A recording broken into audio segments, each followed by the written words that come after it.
सरस्वती नमस्तुभ्यं वरदे कामरूपिणि विद्यारंभं करिष्यामि सिद्धिर्भवतु मे सदा श्रुति स्मृति पुराणानाम् आलयं करुणालयं नमामि भगवत्पादं शंकरं लोकशंकरं पुराण न्याय मीमांसा धर्मशास्त्रांग मिश्रिताः वेदाः स्थानानि विद्यानां धर्मस्य च चतुर्दश आयुर्वेदो धनुर्वेदो गान्धर्वश्चैव ते त्रयः अर्थशास्त्रं चतुर्थन्तु विद्याः अष्टादशैव ताः ओम शांति शांति शांति.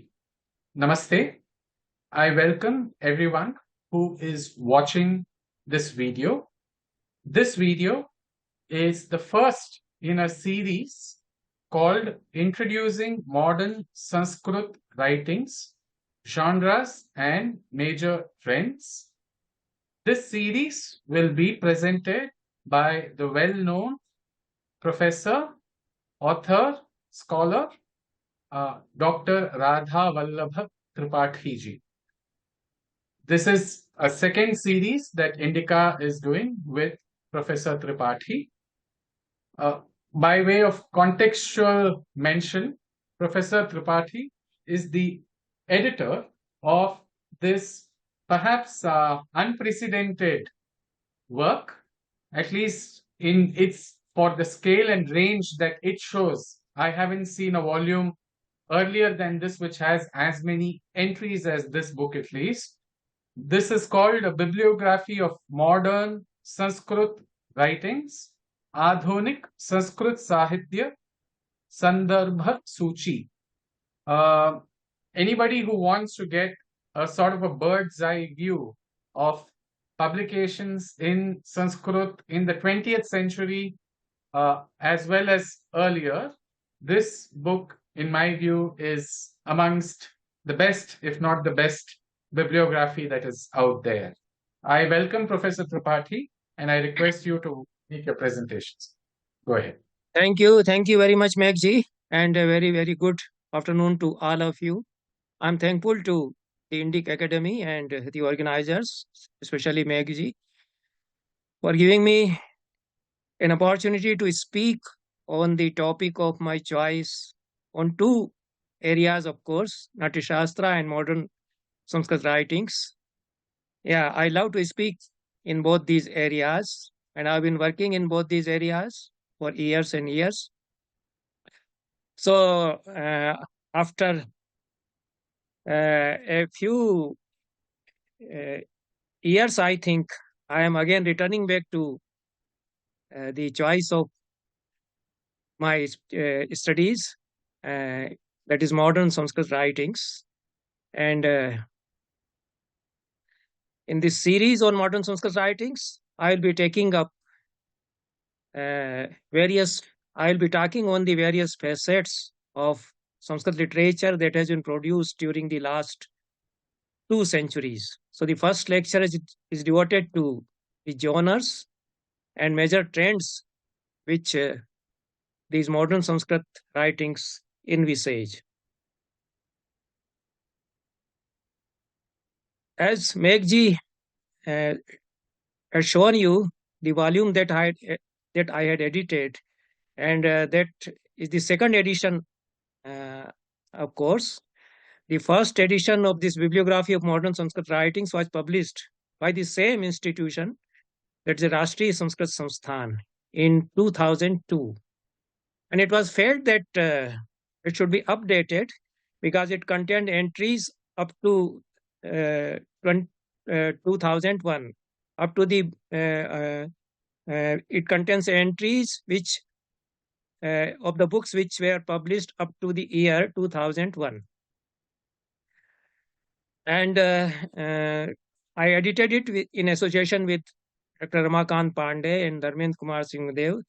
They were researchers at that time with me. Now they are professors, reputed scholars.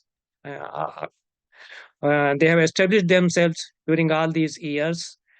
And this first bibliography, the first edition, which came out in 2001, it had 2098 entries, and it covered works published up to 2201.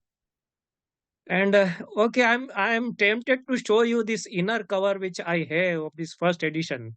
Even though the second edition, the updated edition that came after 9 years, that is with me. But that also, this first edition I have preserved because Dr. Murli Manohar Joshi released the book in 2002, on 14th December 2002, 2002, in a function which was organized by the Puri campus of Rashtriya Sanskrit Sansthan, and Professor V. Kutumba Shastri, who is also the general editor of this book, was present on the occasion. So I have preserved this copy because I requested Dr. Murli Manohar Joshi to sign on the inner cover. I didn't request the other persons who might be there. That was quite impractical for me, but I've not been that practical type of man. But Murli Manohar Joshi was Minister of Human Resource Development at that time, and he knew me also. And I was sitting beside him, so I just opened the book and requested him to sign it. So he could have simply signed it. He was a big man at that time also. He was a minister, but he wrote this line also: "Lokarpan ke mangal paro par shubh kamnaएं." So that shows his generosity, and because he has been a professor, he still is like a professor. So that is what uh, makes the change. Anyway, I don't want to digress much. So the revised edition, as Megji has also told you, it came out. It is the second edition. It came out in 2011. It had almost the double number of entries in comparison to the first edition. Now you can understand, because every individual has its own limitations. I was surveying the works uh, from the libraries which I had access to. Sagar University Library, where I was working, or the libraries at Delhi. And I was frequently visiting Pune. So the library at CASS Pune. So all these libraries I was covering. And those who associated with me, they were my students at that time. So they were also covering the libraries they could have got access to. We didn't have a big project and big funding. So we had our own limitations, but we understood that whatever number of entries we have uh, included in the volume, if actual survey is done in throughout the India in all the libraries, the number of the entries must be triple or four times, or even in more than that. But that was just an specimen of the enormous literature that was published during the past 2 centuries in Sanskrit, original Sanskrit writings in Sanskrit. And even when we had given the work to the press, more entries were coming because new books were being published till the year 2011. So they were included in the appendix, and 3,360 were containing in the main list, and 1,680 were in the appendix. So that was the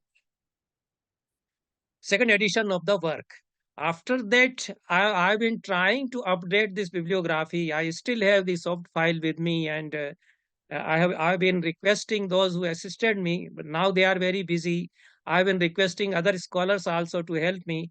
And every month I receive one or two or three or five new books of Sanskrit, and I try to include them. So the work is enormous. You see, now it is not it cannot be done single-handedly.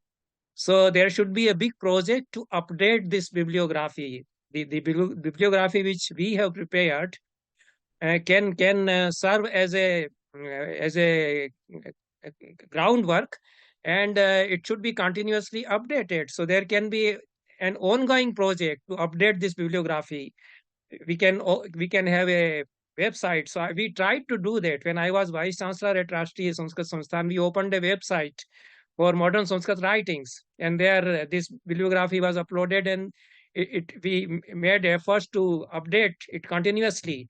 But then after I left it, I think that the website is no more there, and whatever entries we uploaded, they must be there in the main website of the Rashtriya Sanskrit Sansthan. But that is another story. But now, if INDIC Academy is interested, it can take a take an ongoing project to update this bibliography, and we couldn't cover much from these libraries in South India, and they might be having many books published during. They definitely have many books published during the last 2 centuries.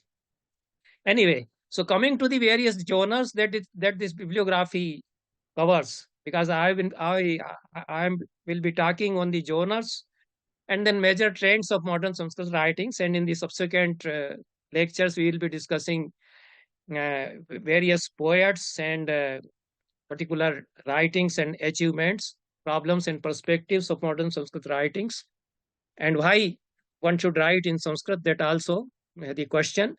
So out of these 5,000, uh, more than 5,000 books, 306 are Mahakavyas, 763 are plays or collections of plays, 567 are Khandakavyas, 1,620 are collections of lyric poems, 350 are anthologies of poems, 113 are novels in prose, and 337 are collections of short stories, 227 are translated works covering various genres, and 23 titles belong to the category of literature for children. And there are other titles, scientific literature, philosophical literature, shastras. There are 417 titles. So this is a rough sketch of various genres. These 5,060 works which we have listed in the second edition of the bibliography, they contain. And I have talked about it, and we can extend this work. I will leave it. Then various genres which modern Sanskrit writings cover. I have given you a rough idea from the list in the bibliography also. So Mahakavya, of course, is a very prominent genre, and I may add here that Sanskrit is the only language where Mahakavya continues in this quantum. In other languages, Mahakavyas are uh, uh, gone out of the practice almost. In Hindi, as I know, some Mahakavyas are still produced, but nobody bothers about the Mahakavya. After Ramcharitmanas in 20th century, the greatest Mahakavya by one of the greatest poets of Hindi was Kamayani by Jai Shankar Prasad. So after Jai Shankar Prasad, no Mahakavya equal to the standards of Ramcharitmanas of Tulsi and Kamayani of Prasad. But in Sanskrit, the Mahakavya attracts the fascination of the poets, the fancy of the poets. An enormous number of Mahakavyas are produced. I think more than 1,000 Mahakavyas are produced during the past 2 centuries. The list which we have prepared is quite inadequate. And then drama also is very popular in modern Sanskrit writings. And various genres under the drama have been covered. Full-fledged plays, natakas, out of the Dashrupaka forms, and other forms are also written, like Prakarana, Bhana, Prahasana, some Vyayogas also. And in Natya Shastra tradition, Uprupkas are defined. So some Uprupkas are also written by the modern authors during the past 2 centuries. But the modern plays where the whole genre has assumed new characteristics like radio plays or one act plays. So they are also written in quite a large number under the dramatic literature in Sanskrit during the past 2 centuries. Then Khandakavya, it's quite a wide term, and various types of poetry, small poems can be included under it. Lyrics, songs also. Songs are very popular still in Sanskrit, and the tradition of Geet Govinda songs are being written, and otherwise also songs as are written in other languages, even in the folk songs. Like them, also songs are being produced in Sanskrit. Then Shatak Kavyas. In other languages, Shatak Kavya doesn't have that much of popularity, but the Sanskrit poets have produced quite a large number of Shatak Kavyas. I have also written Shatak Kavyas. Abhiraj Rajendra Mishra has written many Shatak Kavyas. So many authors poets during the past 2 centuries have produced many Shatak Kavyas. Then amongst the new forms, these are the new forms, ghazals. And ghazal happens to be very, very popular in modern Sanskrit poetry. Even in Kavi Sammelans, poets' conferences, ghazals are recited because Sanskrit is very close to Persian, and other languages cannot capture that accent and the rhythmic patterns of ghazal, which Sanskrit can. So ghazal is very popular. Then these European forms, Western forms of poetry, they also were introduced, and in quite sizable numbers, sonnets were produced in Sanskrit. Many authors, many poets have written sonnets. I have also written sonnets in Sanskrit. I call it Swanitam. In Marathi, modern Marathi poetry, they have given the name of Sunita. So, and several other poets, Viren Kumar Bhattacharya from Bengal, he was the first person during the last quarter of 19th century and early 20th century to have produced a collection of sonnets, Kalapika. And after that, sonnets are being written. Then these are the other forms, Korean poetry and Japanese poetry. Haiku is Japanese. And Harshadev Madhav has written more than 3,000, around 4,000 haikus. Several other uh, authors and poets. Sometimes it becomes very stereotyped also. All are not so creative as Harshadev Madhav is, because I think in 17 letters you have to put um, some very symbolic philosophical content. One should have a talent and genius for that. So all cannot have that sort of acumen. But haiku continues to catch the fancy of modern Sanskrit poets. Then Tanka and Shiyo. I think only Harshadev Madhav has experimented with them. They are Korean forms of poetry. Harshadev Madhav otherwise has experimented with several other forms or also several other forms also. In subsequent lecture, perhaps we may be able to talk about his experiments. Then Samasya Purti is a traditional form. It continues from centuries and centuries in Sanskrit, and in other languages, I think Samasya Purtis are no more in vogue now. But in Sanskrit, Samasya Purti continues, and it's a very fascinating form, you see. It requires imagination and talent to fill up the stanza with the fourth line, which is missing. And it sometimes becomes very creative also. And Avadhana Kavya, it continues. For many centuries, Avadhana Kavyas have been in practice, and we have modern Avadhanis who produce it. It's a kind of Ashu Kavya, instant poetry, and they compose some stanza. They accept the challenge and compose some stanza. And Shatavadhani R. Ganesh has also brought out a sort of collection of his Avadhana Kavyas. Then there is a very modern form you can see. It comes from Persian, of course, and in English poetry also elegies are there. Sanskrit doesn't have that tradition of Vilapa Kavya or Shok Kavya.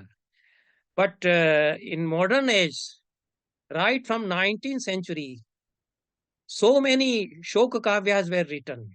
This caught the fancy of Pandits and poets who were writing in Sanskrit. And we have some Kavyas titled Ashtu Visarjanam, because the age is such. It's age of pathetic sentiment, sorrow. Britishers are oppressing. So the suffering and oppression that finds expression in many elegies also. So this form also is popular in Sanskrit. Then novel, and novel in the continuance of Banbhatta's Kadambari, that is Gadya Kavya. So many Gadya Kavyas are written in traditional form, and sometimes they are assuming the characteristics of a modern novel also. And there are very modern novels also written in Sanskrit. Even this, they have existentialist tendencies, and some modern ideologue is also introduced. Marxism is also introduced in Sanskrit. So all these new things are happening, and there is a lot of fiction also, and short story also continues to be written. Children's literature separately was not written in Sanskrit.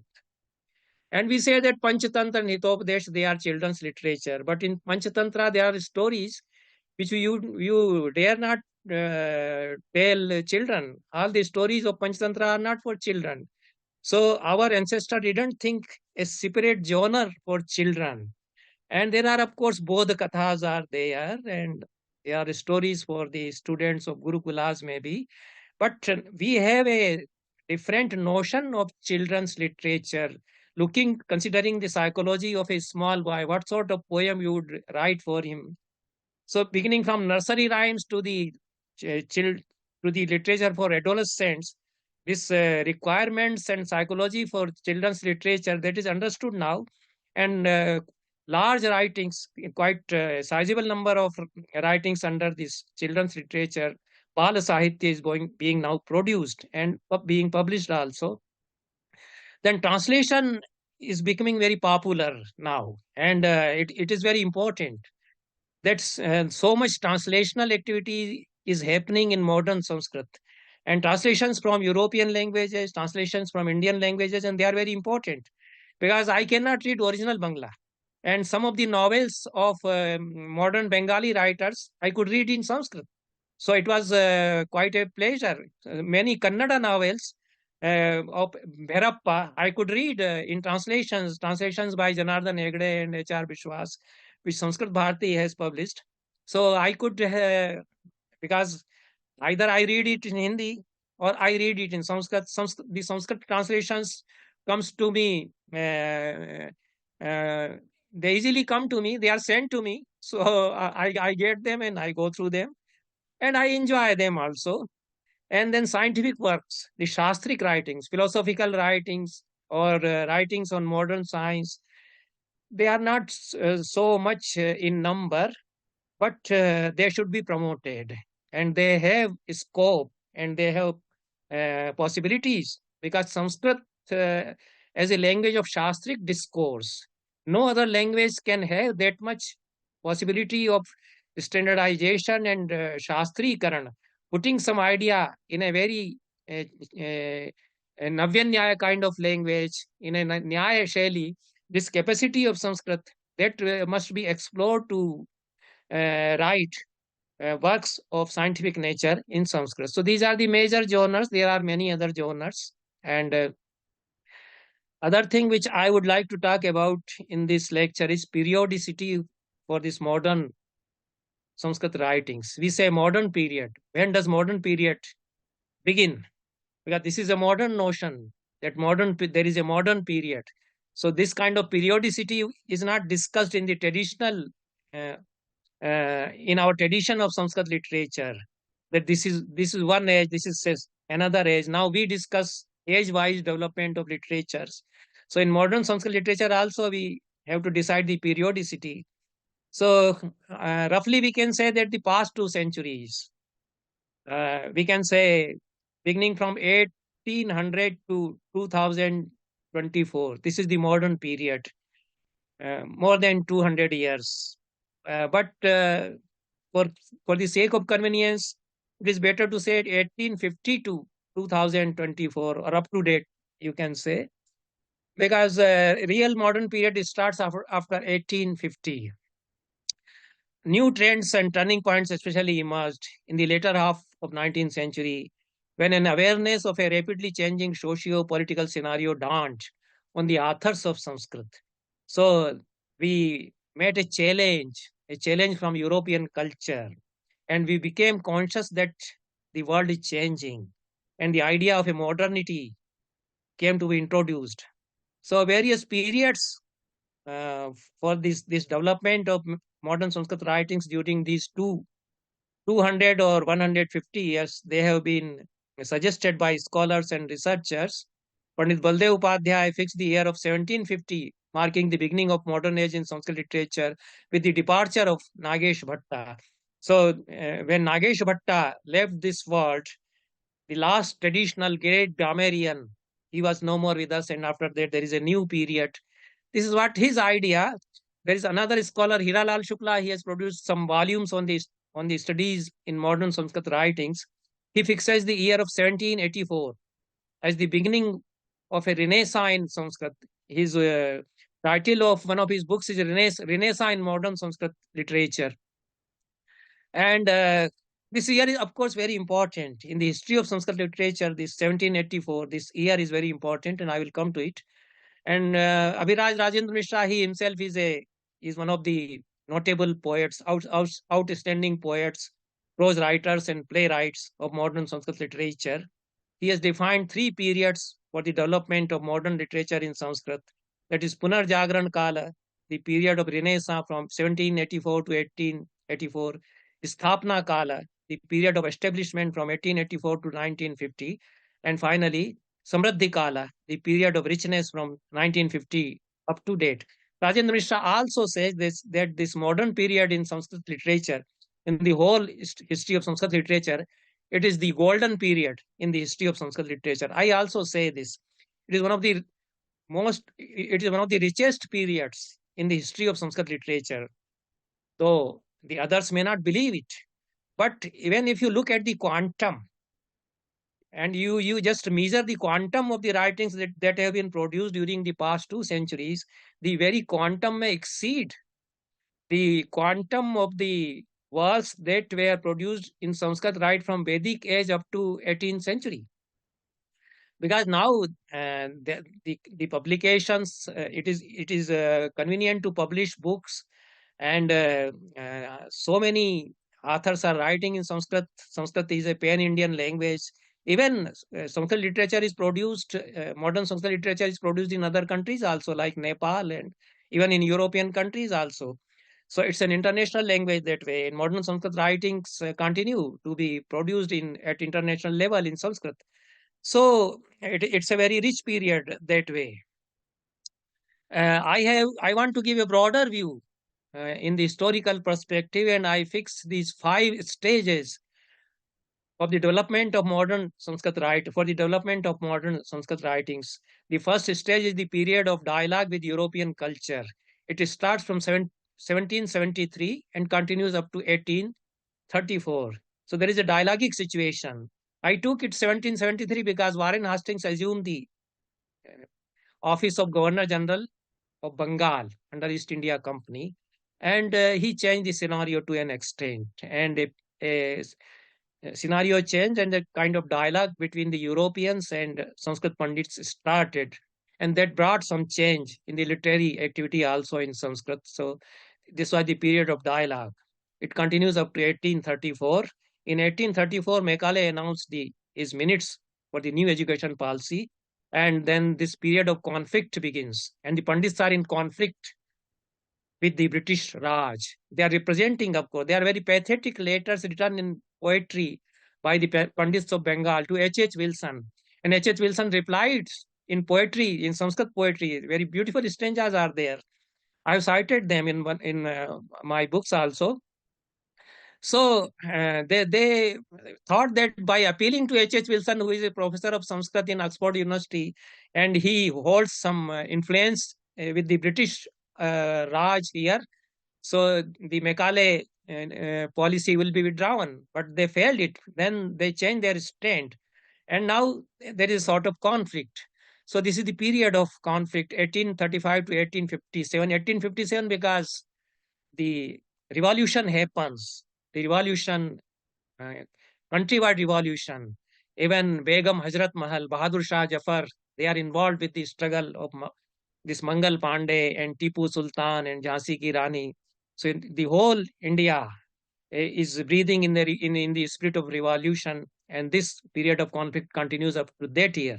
And then a new socio-political awareness dawns among the Sanskrit poets also, and this is the period from 1857 to 1900, then the period of struggle for independence. Now, the Pandits and Sanskrit poets are out against the British Raj, and very powerful poems on revolution are being produced in Sanskrit. There are journals, so many magazines, journals, periodicals, they are publishing writings against the British rule. A lot of that is destroyed. We didn't care to preserve that, most unfortunately. We search for we find references to the periodicals that were brought out. during this period. They were circulated. Many of them were banned, like Sanskrit Chandrika and Vigyana Jyoti, two periodicals published from Banaras. They were distributed in disguise by the persons. Throughout the night, they printed the pamphlets and the magazine, and in the morning, early in the morning, they distributed, and then they became underground. All these are recorded in the history, but those magazines and journals which they are publishing, most of that is lost.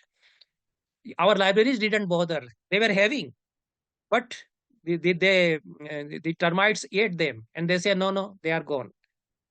This happened with big libraries in Calcutta and even in South also. So this was a wonderful period and a very fertile period also of creative writing in Sanskrit. And finally, this post-independence period, which continues till this date, right from 1947. So these are the 5 stages of the development. Coming to the first period of dialogue with European culture, uh, from 1773 to 1834. I don't want to talk much about Hastings. He made efforts to enter into the dialogues with Sanskrit Pandits of Bengal. He called 50 Pandits. Their list is available, and he suggested that we prepare a Vivadarna. This name was given by the Pandits, of course. He said that we want a compendium of Hindu Dharma Shastra to so that it can be it can serve as a reference book in our courts, in our legal courts. So Pandits prepared a voluminous work, a compendium of some 50 Dharma Shastras, Manusmriti, Yagyavalkya Smriti, and I have seen this volume. The original volume is not available. Photocopy in Asiatic Society of Kolkata, I saw it, and it is signed by Warren Hastings, submitted to the East India Company. It was an enormous effort. Of course, it was not used the way it should have been used in the courts, and there was nobody who could translate it from original Sanskrit into English. So it was translated into Persian. That is another story. Persian always served as a gateway between Sanskrit and European languages. That is another story. So it was translated in Persian, and then English translations came out. There is a history about it, and I will leave it. Mitterrand refers to 2 translations, but now the Europeans became interested in Hindu Dharma Shastra, and at their suggestion or on their own initiative, the Pandits started writing new Dharma Shastra, original Dharma Shastra books also, and they started writing new Puranas also, and they were translated in Persian and then in English for Warren Hastings and William Jones and other European scholars. So Vivad Bhangarna was produced by Pandits after that, Jagannath Pandita in 1792-94. Then Sridhara composed a Vyavhara Dashashloki in versified form. On Vyavhara here is legal, the cases in legal courts. Vyavhara is a case in legal court. Vivad is also a matter of dispute in a legal court. So Vivadarnav Setu and Vivad Bhangarnav Setu, it is legal matters for the courts. And Pandit Durga Prasad wrote a Sanskrit commentary on this work in 1825, and S.C. Burnell translated it into English. With the commentary was also translated. So modern works were also produced, and this was one activity that continues at the initiative of Warren Hastings. I will omit many other details, and who were the Pandits who were involved in this movement. Their names are, of course, there. And then the Pandits started learning English also. And there are translations from English scientific literature into Sanskrit. Then these elements of natural philosophy and natural history was rendered into Sanskrit under Padarth Vidya Sara and published from Calcutta in 1828. So all these activities, they continue into up to the second phase.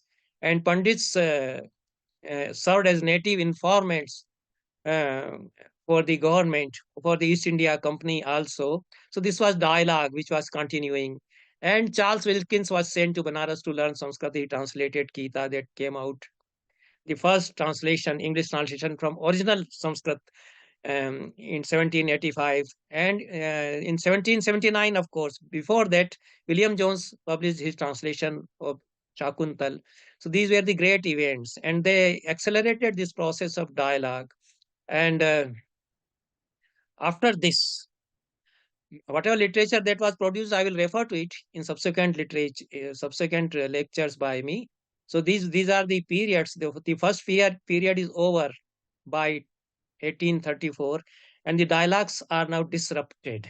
And Macaulay announces his new education policy, and Pandits are uh, disappointed, and uh, there's a feeling of being let down.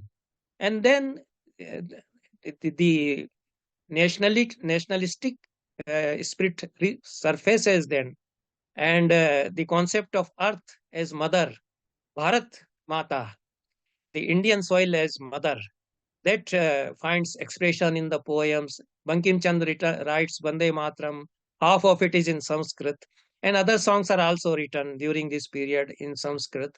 And in this period, new political consciousness dance amongst the authors of Sanskrit, and these changes, the whole change in the scenario is reflected in the literature produced in Sanskrit during 1835 to 1857, and even after that. So one of the new trend, which was a vigorous interaction with regional literatures, and the Sanskrit poets looked even more and more towards the new writings in modern Sanskrit, in modern Indian languages.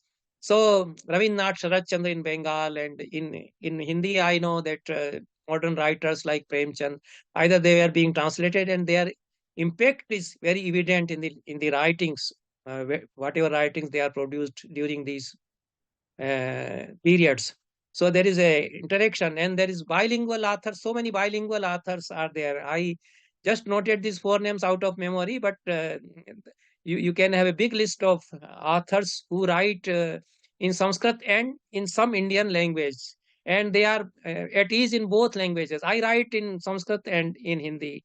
Creative writing I do in both the languages. I am known in both the languages as a short story writer and novelist in Hindi and as in Sanskrit as well, as a poet also.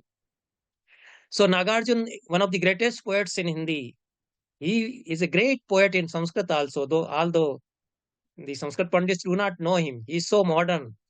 But he has been writing poetry in Sanskrit. Janki Vallabh Shastri is another big name in Hindi poetry. He was a professor of Sanskrit Sahitya in Muzaffarpur Sanskrit College. A very beautiful collection of lyrics he brought out in 1835, Kakali, and the songs with new spirit in Sanskrit. Then Vishwanath Satyanarayan, Jnanpith Awardi in Telugu. He has written several plays in Sanskrit, good plays. And Kumaran Asan, Malayalam, he used to write in Sanskrit. There are so many other writers who are writing in Sanskrit. Sanskrit may be their major language for creative writing, and other languages they write side by side, or they are writing in their mother tongue, but at the same time they take recourse to Sanskrit also. So this is the practice. In this way, the interaction goes stronger. Interaction between modern Sanskrit writings and the writings in other languages. Then the period of cultural conflict, we find a kind of historical sense from the point of view of modern history also. We have our own concept of history in Sanskrit tradition. But now, the sort of historical sense that Europeans or even the Persians had, we adopted it, and new history books are being written, and books from English are being translated. Englandi Vyakaran Sara, a new grammar book in Sanskrit on English grammar, is being produced by Madhusudan Tarkalankar in 1835. Then Angreji Chandrika, Vinayak Bhatta produces in 1801. And Mukutabhishekam is a play by Narayan Dikshita. It describes the event of the coronation of Viceroy in 1911. So all these writings are coming, and engagement with history continues to impress regional identities. And K. Ganapati Shastri, one of the great pundits from South. Otherwise, he is known. He as a discoverer of Bhasha and as a commentator on uh, Arthashastra. But as a creative writer, he is not referred. But he has been writing good poetry and prose in Sanskrit. And he wrote Srimul Charita, history of the rulers of Travancore. So it's a kind of history of Travancore Raj. And Bharat Varnana, describing India. That is another book by T. Ganpati Shastri. Great, one of the great pundits in the modern age. Then this period of new socio-political awareness, which is the third stage after 1857 and continues up to 1900. So there are efforts to understand Europe and English culture. And a great epic you see from Kerala by Raj Varma, Angla Samrajyam. It's a classic epic and a very good, elegant poetry, enormous epic describing the British Raj in Sanskrit and how the Britishers, they were, of course, out of their selfish motives, they entered, how they assumed the power. So all this narrative is woven. Queen Victoria is described. And this Raj Varma also wrote a play, very interesting play, Gairwani Vijay. So, with a tinge of humor, the play brings out the response of a traditional Pandit to the dawn of a new era. Sanskrit language appears as a character, and thwarted by overpowering impact of English and Anglicization, she approaches Brahma and makes an appeal to save her from oppression of English. And English language also enters as a character, and she starts speaking hello, hello, etc. And Sanskrit language complains about it, and other Indian languages also approach the assembly. They also join the assembly. They contend about the oppression of English. So Brahma says that all languages should live in harmony. All these things are there. So it's a very symbolic play of the linguistic scenario and the British Raj, what it is doing, their colonial policies and the domination of the language. So this is happening in after 1857, and this continues in this era. And there are several creative writings produced during this period, like Delhi Samrajyam. It was produced in 1917, of course, a little later, and it describes the coronation of the Viceroy. Lakshman Suri is one of the great traditional pundits, and Harding's viceroyship it describes, and arrival of George V also and his coronation event is described here in this play. Then the period of socio-political awareness also is the period of journalism, the advent of journalism in Sanskrit, and perhaps we will be able to come to it in the subsequent lecture. So many periodicals during 19th and 20th centuries were published. Many of the old numbers are not available now. They were very valuable. Then this period of struggle of independence, India's struggle for independence, and the great poetry which I can refer here is by Arvindo Bhavani Bharti, a poem he wrote when he was in jail in 1907. He was supposed to have been involved in Alipur bomb case, and he was put in jail. There he had a vision of Bharat Mata. And in one night, 1999 stanzas appeared to him. He wrote them down. And that manuscript written by him was discovered later on. It was discovered that it's a poem by Arvindo. It was published and translations are there now. It is available. And Arvindo, even after that, continued to write in Sanskrit. In a different vein, of course, he became a Mahayogi and he's writing a new Upanishad of his philosophy in Sanskrit. And they are small books because they are in Sutra style. So 7 books by Arvindo are in Sanskrit. Out of this first work, Bhavani Bharti is a very powerful poem. And it's a call, clarion call to the nation, to the sons of Bharat Mata, that rise and join the battle. So a very ojasvi, very strong poem that way. Examples, there is no time to give. In my books, I have cited many stanzas and translations are also available. So now the new socio-political consciousness dance in this era from 1900 to 1947, and because the scenario is changing and the literature is also changing, so there is a uh, realist literature. Realism is there now, and the Sanskrit poets are looking to the local scenario, local colors, the rural scenes. So Lakshman Suri is a Pandit, so not Lakshman Suri, it is Lakshman Shastri. He comes from the great traditional family of like Gangadhar Shastri. He is younger brother of I think Gangadhar Shastri, and they were teaching in Sanskrit college. Great traditional pandits, but he writes a poem in 1935, Upshalya Shanshanam. So it describes the outskirts of a village, how the farmers are tilling the fields and the women laborers, what they are doing. So this it's a kind of reality that is being described in a poetic way, and some of the authors are influenced by the new socialist philosophy and Marxist philosophy also, and this later on we have a, of course it's a later poem, this Jan Vijay Mahakavyam.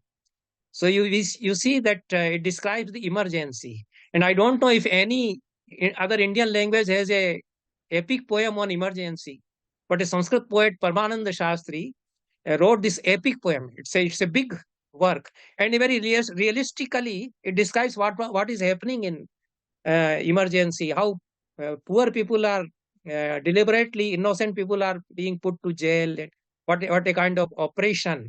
This Paramananda Shastri appreciates Indira Gandhi also. He has written a very touching poem on the death of Indira Gandhi that way. But that period to him was a dark period, and he could produce whole epic on this period. So this continues after independence also.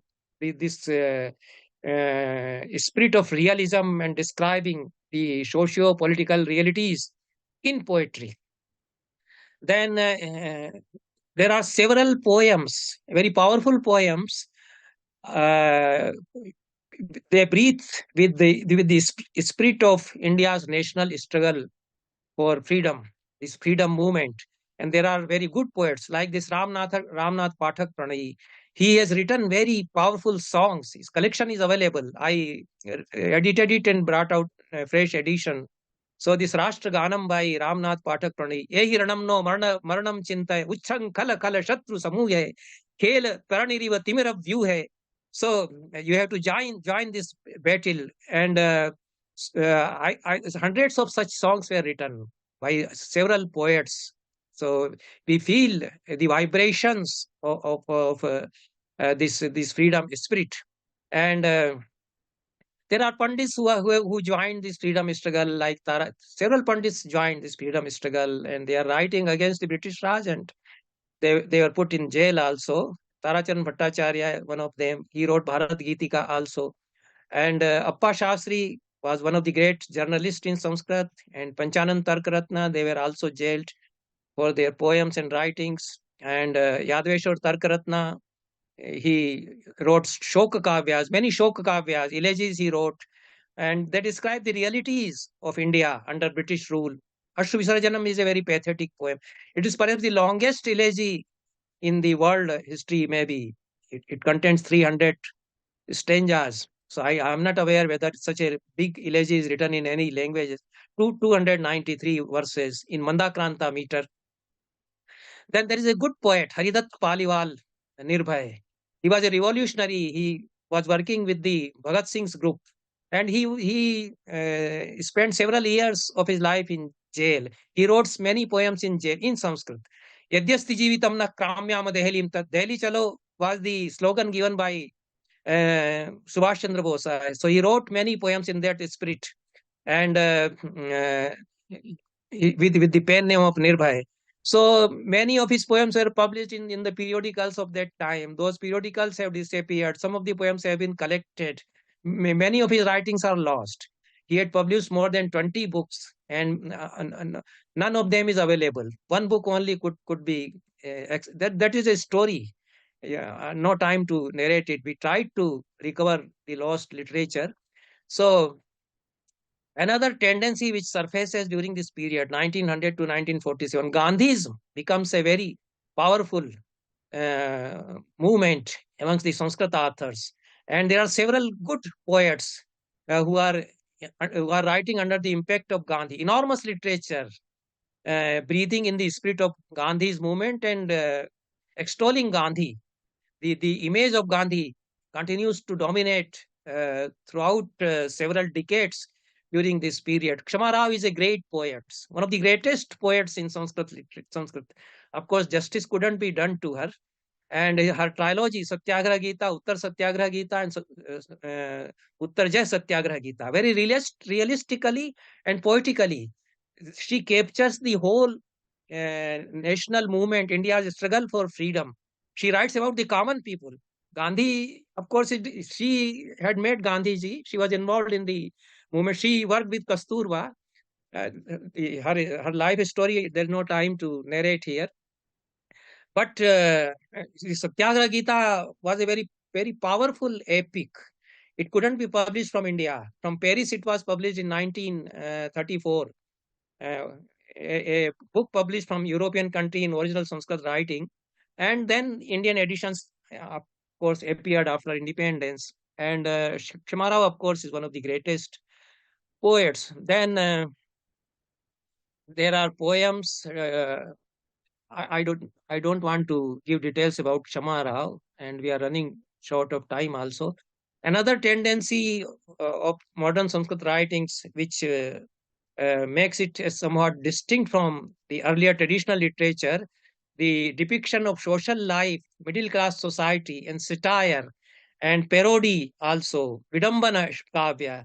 So they are written in profusion. And this Kalpit, Kalivratta, Darsha Puranam, new Purana being produced, new Puranas are being produced, but they take a departure from the old Puranic literature, and there is a satire and humor also. So Rangila Das writes a Congress Gita, caricaturizing Surat Convention of Congress. Then Ramavatar Sharma writes a Mudgar Dutam on new social realities, and it's a poem of Hasya, but it reveals the hypocrisy of persons in the society. There are several other writers who are poets who are writing these uh, uh, poems of satire and parodizing also, and they are critiquing society that way. And uh, several examples I could have given. Unfortunately, we are running short of time, and there are several epics which I have referred here.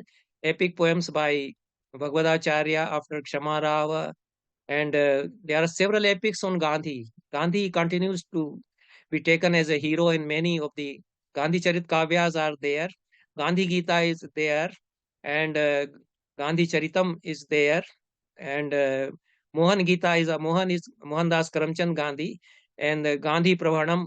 So many writings on I think hundreds and hundreds of writings, epic poems, plays, and lyric poems on Gandhi. So this is one of the trends where spirit of Gram Swaraj. Even Sridhar Bhaskar Varnekar, one of the major poets in 20th century, he writes Shram Gita under the influence of Gandhism, and several biographies of Gandhi in prose also they are produced. And anyway, I will come to the last stage, and the last stage, Kshama Rao continued to write even after independence. She is one of the major authors in the post-independence period. She produced three epic poems, and they are cultural and religio-cultural epics: Tukaram Charitam, Ramdas Charitam, and Janeshwar Charitam. And she produced many short stories on social realities. She is a good short story writer that way. And the spirit of creating a new India, that also is inculcated in the writings that are produced in the post independent period in Sanskrit. And there are poets who are writing about the new India, this 5-year plans and Nehru's vision of New India, that is taken up, and uh, realism and social consciousness, that also you see finds expression in several. Even Sanskrit poets are writing poems about the scavengers. So there is a collection of poems by Subramanyam Iyer published in 1951. He writes a poem Avaskar Grahanam, scavenging. So he describes the pathetic condition of the scavengers, or the persons who are uh, clearing the toilets, and they are carrying the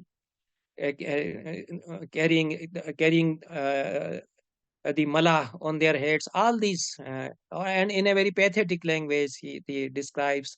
So these are the new trends, and nationalism, of course, continues even after independence. There are poems written in the nationalist spirit. So Rashtravada is one of the tendencies even in the post uh, independent literature, and global perspectives, they are also inculcated. So there are now Sanskrit pandits and authors and professors of Sanskrit poets visiting European countries. So they are writing their reminiscences and poems. So there is a global perspective emerging. Somebody like Om Prakash Pandey, he is a Sahitya Akademi Awardi poet. So Rasapriya Paris Rajdhani is a collection of his poems. Satyavrat Shastri writes Thai Desh Vilasam on his experiences in Thailand. I have also written some poems and writings on my experiences in other countries. And Rajan Mishra has also written. New meters are evolved. New genres are also introduced. Some of them I have referred. So Sanskrit poets of this age, they have adopted meters, chandas from regional languages. In Hindi, you might be knowing Doha, Chopai, Sortha, Kavit, Ganakshari. So many poets are writing these meters, these chandas in Sanskrit. They are now very popular. And even some Sanskrit poets from South, they have adopted Telugu meters. So this change of genre in so far as metrical compositions go, there is a tendency of individualism, which was not known in this form in earlier writings.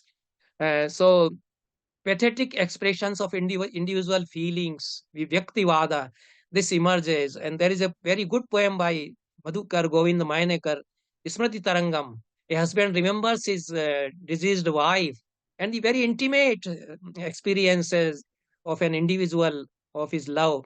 So all these things are there. Then elegy I have referred. Several elegies are written in this age. And experimentalist poetry is now written. Several sort of experiments are being created. Shatavdhani R. Ganesh, of course, and this Harshadev Madhav, they are great names here. And traditional forms continue. But a new color is given to the traditional form. Sometimes old wine in a new bottle, or new wine in an old bottle. Both these go in Sanskrit literature. So the Raj Tarangani tradition also continues.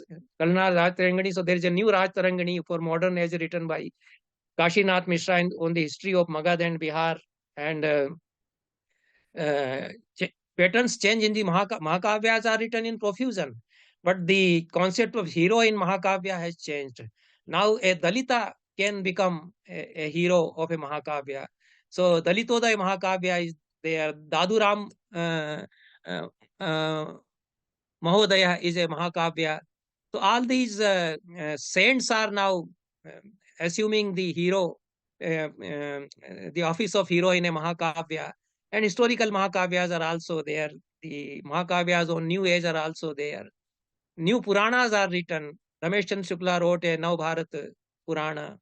And new forms are, of course, I have referred to sonnet and other poems. Travelogue is another genre which was not known in this form earlier. And several yatra vrittantas, travelogues are being produced. Some of the examples I have given, and in the subsequent lectures, perhaps.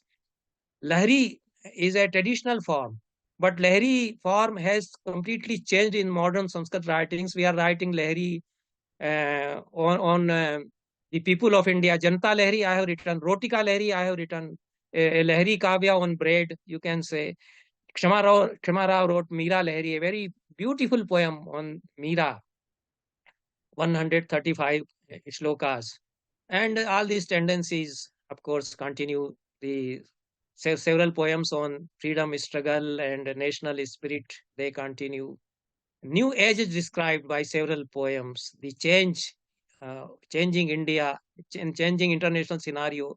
So Bhattamatana Shastri is one of the great authors in Sanskrit, and he has produced several volumes of new poetry in Sanskrit, new genres in Sanskrit.